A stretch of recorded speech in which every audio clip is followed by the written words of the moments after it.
বন্ধুরা যদি আপনার ফেসবুক নিরাপত্তাকে আরো দ্বিগুণ বাড়াতে চান তাহলে আজকের ভিডিওটা খুবই স্পেশাল হতে যাচ্ছে আপনার জন্য। কেননা আজকের ভিডিওতে ফেসবুকের এমন একটা সিক্রেট সেটিংস শেয়ার করব যে সেটিংসটা যদি আপনি চালু করে রাখেন তাহলে কেউ আপনার ফেসবুক আইডিতে ঢুকে আপনার যে কোনো ফটোর উপর স্ক্রিনশট দিতে পারবে না, আপনার প্রোফাইলের স্ক্রিনশট একদমই নিতে পারবে না এবং স্ক্রিন রেকর্ডও করতে পারবে না। আর এর জন্য আপনার ফেসবুক প্রোফাইল লক করতে হবে এমন কোনো কথা নেই। ফেসবুক প্রোফাইল আপনি লক করবেন না, তারপরেও আপনার ফেসবুক আইডিতে গিয়ে কেউ স্ক্রিনশট নিতে পারবে না, আপনার প্রোফাইল পিকচার এবং কভার ফটো ডাউনলোড করতে পারবে না। খুবই সিম্পল একটা সেটিংস। এই সেটিংসটা ম্যাক্সিমাম মানুষই জানেন না, তো তাদের জন্য আজকের এই ভিডিওটা খুব ইন্টারেস্টিং। তো আপনাদের মাঝে অনেকেই আছেন যাদের প্রোফাইল পিকচার এবং কভার ফটো খুবই গুরুত্বপূর্ণ, যারা আপনারা চান না যে আমাদের প্রোফাইল পিকচার বা কভার ফটো কেউ যেন ডাউনলোড করতে না পারে বা স্ক্রিনশট দিতে না পারে, কিংবা আমাদের প্রোফাইলের যে স্ট্যাটাস সেগুলোর স্ক্রিনশট যেন কেউ দিতে না পারে।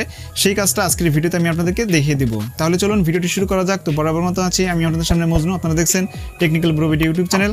ভিডিও শুরু করার আগে চ্যানেল নতুন হয়ে থাকলে প্লিজ চ্যানেলটিকে সাবস্ক্রাইব করবেন, পাশের বেল আইকন প্রেস করবেন, আর যদি পেজে নতুন হয়ে থাকেন আমাদের টেকনিক্যাল ব্রো ভিডিও পেজ থেকে ফলো করে রাখবেন।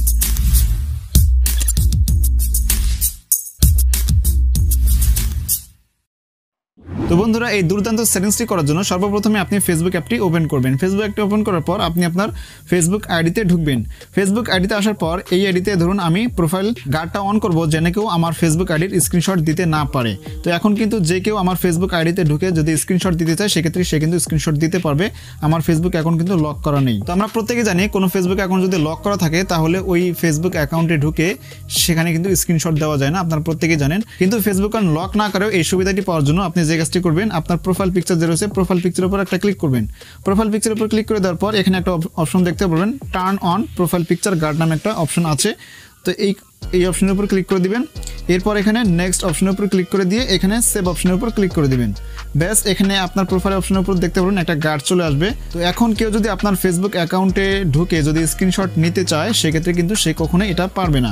তো আমি আপনাদেরকে প্রমাণ সহ অন্য একটা ফেসবুক অ্যাকাউন্ট এখানে লগ ইন করে এই আইডিতে আমি একটা স্ক্রিনশট দিতে পারি কিনা সেটা এখন আমি আপনাদেরকে দেখিয়ে দিব। আমি এই আইডিতে লগ ইন করলাম। তো লগ ইন করার পর আমি ওই আইডিটিকে এবার সার্চ করে নিচ্ছি এখানে। তো ধরুন আমি সেই আইডিটাকে সার্চ করে এই আইডিতে চলে আসলাম। চলে আসার পর এবার যদি আমি এখানে একটা স্ক্রিনশট নিতে চাই, দেখুন এখানে স্ক্রিনশট নিলাম, এখানে কিন্তু স্ক্রিনশট নেওয়া যাচ্ছে না এবং আমি এখানে স্ক্রিন রেকর্ডও করতে পারছি না, এখানে কিন্তু ব্ল্যাক হয়ে আছে। ঠিক আছে, একবার নিচে আসার পর যদি আমি এখানে স্ক্রিনশট দিতে চাই কোনো ফটোর সেক্ষেত্রে কিন্তু করতে পারবো না, এবং প্রোফাইল পিকচারটা যদি আমি ডাউনলোড করতে যাই সেক্ষেত্রে কিন্তু ডাউনলোড করতে পারবো না। এখানে 3 ডটে ক্লিক করলে দেখতে পাচ্ছেন সেভ অপশন কিন্তু নেই। ঠিক আছে, এইভাবে কিন্তু আপনি আপনার ফেসবুক অ্যাকাউন্টটিকে সিকিউর করতে পারেন। আপনার ফটোগুলো যদি আপনি সিকিউর রাখতে চান সেক্ষেত্রে এই কাজটা আপনারা অবশ্যই করে রাখবেন। তো ম্যাক্সিমাম মানুষ কিন্তু এই সেটিংসটা এখন পর্যন্ত জানে না। সো বন্ধুরা ভিডিও থেকে নতুন কিছু শিখতে পারলে অবশ্যই লাইক করবেন, কমেন্ট করবেন, শেয়ার করবেন আপনার বন্ধুদের মাঝে, এবং চ্যানেলে প্রথমবার মতো ভিজিট করে থাকলে চ্যানেলটিকে সাবস্ক্রাইব করবেন, পাশের বেল আইকন প্রেস করবেন। ধন্যবাদ।